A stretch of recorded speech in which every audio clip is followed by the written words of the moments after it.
বিরতির পর আবারও স্বাগত সংবাদে।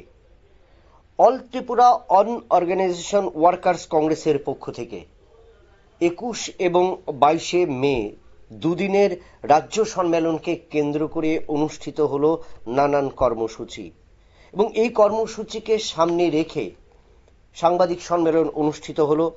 এবং এই সাংবাদিক সম্মেলনে অল ত্রিপুরা আনঅর্গানাইজড ওয়ার্কার্স কংগ্রেসের পক্ষ থেকে পেশ করা হয়েছে যে কি কি কর্মসূচি আগামী দিন গ্রহণ করা হবে এবং কোন কোন বিষয়ে সেই আলোচিত হবে, এবং শ্রমজীবী মানুষের জনগণের কি কি দাবি তারা তুলবেন এবং সমস্ত বিষয় তথ্য তুলে ধরলেন অনঅর্গানাইজেশন ওয়ার্কার্সের সংগঠনের চেয়ারম্যান শান্তনু পাল। আমরা শুনে নেব শান্তনু পালের বক্তব্য, শ্রমজীবীদের জন্য তারা কি কি কর্মসূচি হাতে নিয়েছেন এই দুদিনের সম্মেলনে।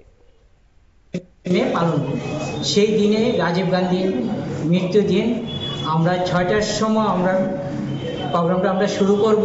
সেই দিন আমাদের সেই প্রোগ্রামে উপস্থিত থাকবে অল ইন্ডিয়া আনঅর্গানাইজ ওয়ার্কার কংগ্রেসের চেয়ারম্যান ডক্টর অজিত রাজ এবং সিডব্লিউসির ইনভাইটেড মেম্বার সুদীপ রায় বর্মন মহোদয় এবং পিসিসি প্রেসিডেন্ট আশিস কুমার সাহা মহোদয়, গোপাল চন্দ্র রায় মহোদয়, তারা সকলে উপস্থিত থাকবেন সেই র্যালিতে।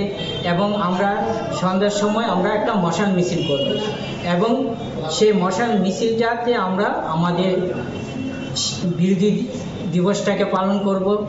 এবং পরের দিন যে ২২ তারিখ আমরা রাজ্য কর্মী সম্মেলন আমরা করছি। সেই কর্মী সম্মেলনেও আমাদের অল ইন্ডিয়া আনঅর্গানাইজ ওয়ার্কার কংগ্রেসের চেয়ারম্যান ডাক্তার অজিত রাজ থাকবেন এবং আমাদের বিরোধী দলের নেতা দলীয় নেতা বিজয় সিনহা মহোদয় থাকবেন এবং সিডব্লিউসি মেম্বার সুদীপ রায় বর্মন মহোদয় থাকবেন, প্রাক্তন পিসিসি প্রেসিডেন্ট এবং বিধায়ক গোপাল চন্দ্র রায় মহোদয় থাকবেন এবং আমাদের দলের প্রেসিডেন্ট শ্রী আশিস কুমার সাহা মহোদয় সেই দিন উপস্থিত থাকবেন এবং রাজ্যের আমাদের সকল কর্মীরা উপস্থিত থাকবেন। আমাদের মূলত লক্ষ্য হলো, বিগত দিন আমরা দেখছি যে শ্রমিকদের উপরে যেভাবে অত্যাচার চলছে, তারা কাজ করে তাদের মাইনে পাচ্ছে না। যেমন আশাকর্মী, তাদের নিয়মিত করছে না, রেগা যে টাকাটা দেওয়ার কথা তারা পাচ্ছে না। চা বাগানের শ্রমিকদের অবস্থা তো খুবই করুণ অবস্থা। আমাদের যারা রাজমিস্ত্রি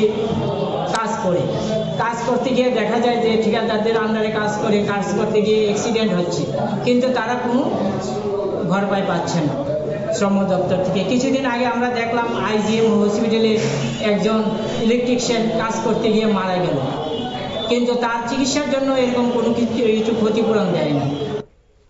আপনারা শুনলেন শান্তনু পালের বক্তব্য যে অল ত্রিপুরা আনঅর্গানাইজড ওয়ার্কার্স কংগ্রেসের যে দুদিনের সম্মেলন, এই সম্মেলনে একাধিক বিষয় উঠে আসবে এবং কেন্দ্রীয় নেতৃত্বরা সেখানে উপস্থিত থাকবেন। তাদের মূল উদ্দেশ্য হলো তাদের অভিযোগ যে এ রাজ্যের বিভিন্ন ক্ষেত্রে পেশায় নিযুক্ত শ্রমিকরা প্রাপ্য মজুরি পাচ্ছেন না, এবং সেই বিষয়টাই নিয়ে কিন্তু তারা এই দুদিনের সম্মেলনে সবচেয়ে বেশি আলোকপাত করবেন।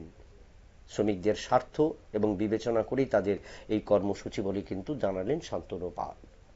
আবারও নিয়ে নিচ্ছে একটা ছোট্ট বিজ্ঞাপন বিরতির, সঙ্গে থাকুন।